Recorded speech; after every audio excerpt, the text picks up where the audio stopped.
अस्सलाम वालेकुम जी। आज हम कुछ इम्पोर्टेंट पास्ट पेपर जी के क्वेश्चंस देखेंगे और जो कि इम्पोर्टेंट है for one paper jobs related to FPSC, PPSC and SPSC.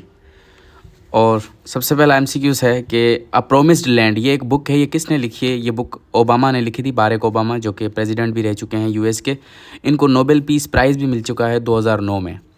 उसके बाद एमसीक्यूज़ है कि जॉर्ज वाशिंगटन, ये फर्स्ट प्रेसिडेंट ऑफ यूएस थे और जो यूएस का कैपिटल है उसका नाम भी वाशिंगटन है।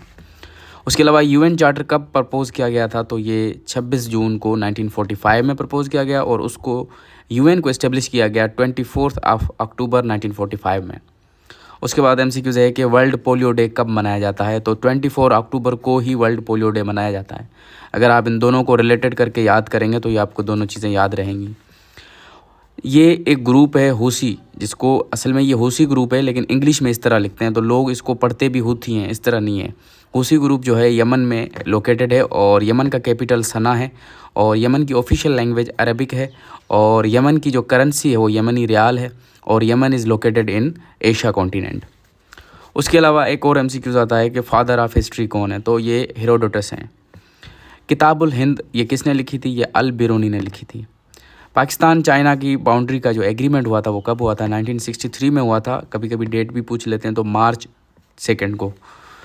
UK brain of the year award, ये अवार्ड है, ये 2025 में किसको दिया गया? ये अमजद साकिब को दिया गया। कश्मीर रीजन जो है उस पे उसका कितना कंट्रोल पाकिस्तान के पास है? देखें, कश्मीर जो है पूरा रीजन 3 कंट्रीज़ के बीच में डिवाइडेड है, पाकिस्तान, चाइना एंड इंडिया। तो जो पाकिस्तान के पास है वो टोटल 30% है। और उसके अलावा एमसीक्यूज़ आता है कि जिम्बाब्वे का पुराना नाम क्या है? तो उसका पुराना नाम रोडेशिया है।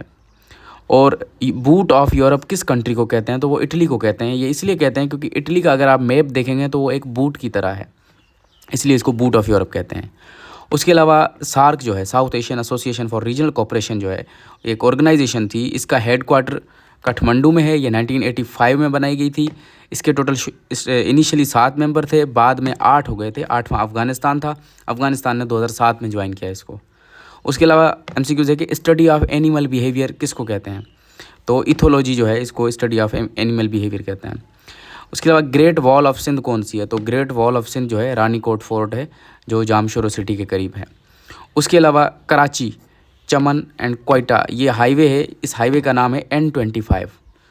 उसके अलावा पॉपुलेशन वाइज पाकिस्तान की क्या रैंक है? पूरी दुनिया में पाकिस्तान जो है पॉपुलेशन वाइज 5th नंबर पे है और अब जो है दुनिया में पहले नंबर पे जो सबसे ज़्यादा पॉपुलेशन है वो इंडिया की, 2nd पे चाइना है। उसके अलावा पाकिस्तान ने जो अफ़गानिस्तान के ख़िलाफ़ अभी फरवरी में 2025 में ऑपरेशन किया है उसका नाम था गज़ब-उल हक़। ये फरवरी 2026 में किया है इन्होंने। ऑपरेशन जिब्राल्टर पाकिस्तान ने कब किया था? ये 1965 में किया था। उसके अलावा IMF जो है, इंटरनेशनल मॉनेटरी फ़ंड, जो कि एक इदारा है जो कि कर्ज़े देता है, इसका हेडक्वार्टर कहाँ है? इसका हेडक्वार्टर वाशिंगटन में है, अमेरिका में। उसके अलावा लैंड ऑफ 1000 लेक्स किस कंट्री को कहा जाता है? तो ये फ़िनलैंड को कहा जाता है। हमारा फ्री व्हाट्सएप चैनल ज्वाइन करने के लिए आप हमें मैसेज कर सकते हैं।